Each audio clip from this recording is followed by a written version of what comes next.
కీర్తనల గ్రంథం 32వ కీర్తన.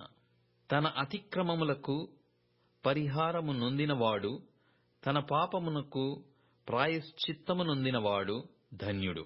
యెహోవా చేత నిర్దోషి అని ఎంచబడినవాడు, ఆత్మలో కపటము లేనివాడు ధన్యుడు.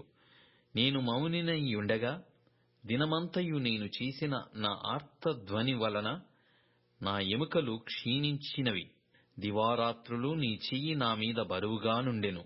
నా సారము వేసవి కాలమున ఎండినట్టాయెను. నా దోషమును కప్పుకొనక నీ ఎదుట నా పాపము ఒప్పుకొంటిని. యెహోవా సన్నిధిని నా అతిక్రమములు ఒప్పుకొందుననుకొంటిని. నీవు నా పాపదోషమును పరిహరించియున్నావు.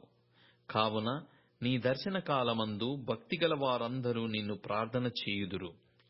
విస్తార జల ప్రవాహములు పొరలివచ్చినను నిశ్చయముగా అవి వారి మీదికి రావు. నా దాగుచోటు నీవే. శ్రమలో నుండి నీవు నన్ను రక్షించెదవు. విమోచన గానములతో నీవు నన్ను ఆవరించెదవు. నీకు ఉపదేశము చేసెదను. నీవు నడవవలసిన మార్గమును నీకు బోధించెదను. నీ మీద దృష్టియుంచి నీకు ఆలోచన చెప్పెదను.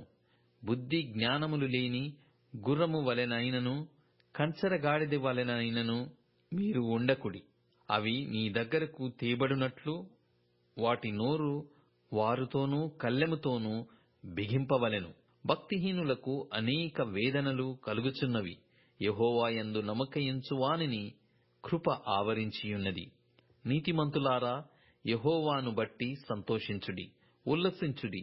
యథార్థ హృదయులారా, మీరందరూ ఆనందగానము చేయుడి.